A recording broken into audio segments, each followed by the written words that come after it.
Hello friends. My name is Laura. If you've never visited my YouTube channel before, welcome.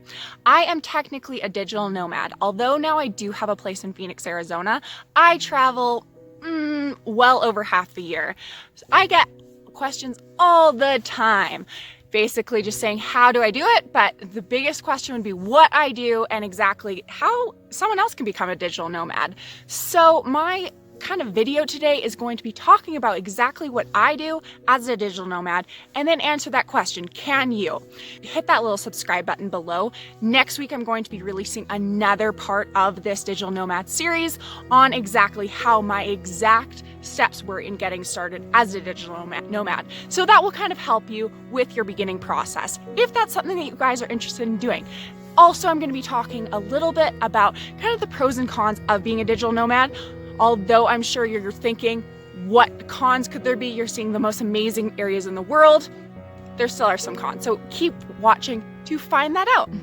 There are so many different types of digital nomads. A lot of people will do customer service now, stuff like that, where you're still on a schedule, but it doesn't matter from where you're from. Doesn't matter where you're living. So basically you just need wonderful Wi-Fi and you can work from anywhere. But that does mean you still need to be on that time schedule. So for example, I'll see people in Southeast Asia, but at the same time, they still need to work an 8 to 5 over in kind of New York time. So they might have some crazy hours. Another wonderful kind of type of job of being a digital nomad would be teaching English online for countries like China, and those pay, I believe, around $15 to $18 an hour. There also are digital nomads more like me. I find I do not like working on a specific schedule.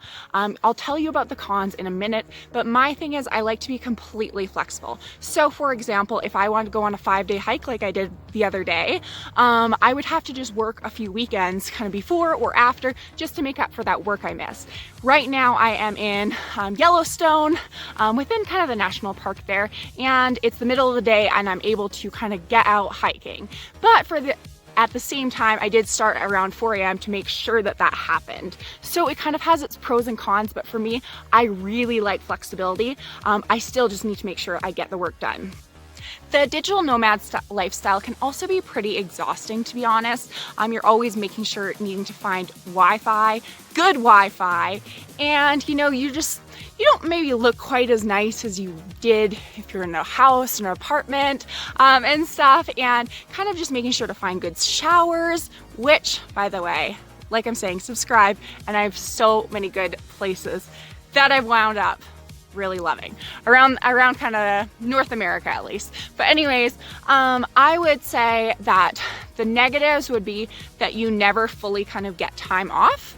You can take the time off, but then you still are working at a different time. So since all my clients are ongoing and they're all pretty much doing the same kind of things, I just make sure that I know I'm working around 40 hours a week. So it doesn't matter where those 40 hours come from, whether that's in the middle of the night and I can't sleep so I get a few hours in, or that's on a Saturday morning because I don't really have anything going on, or if that's, your regular 8 to 5 on a Monday. So it's very, very flexible. But like I'm saying, you never really get time off. So a lot of my girlfriends, they'll be like, oh, I get, 3 weeks, 5 weeks, whatever, PTO per year. And for me, I don't get technically any of that. The other thing would be something like a 401k.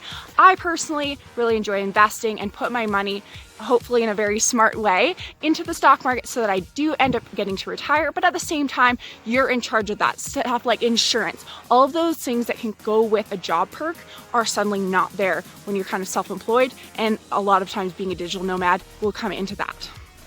I have now been all over the world though. I'm heading back to South America in just over a month for the 3rd time. I've been to Europe many, many times, all over Asia.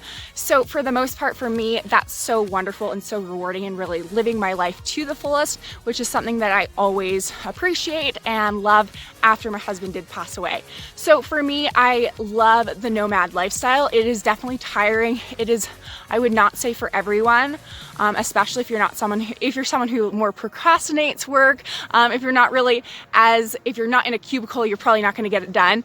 If you're not kind of that type, but at the same time, if you really enjoy adventure, you're still going to be a hard worker. You're still going to get it done. There's so many wonderful perks of being a digital nomad. So I'm always pro people trying that route out for themselves.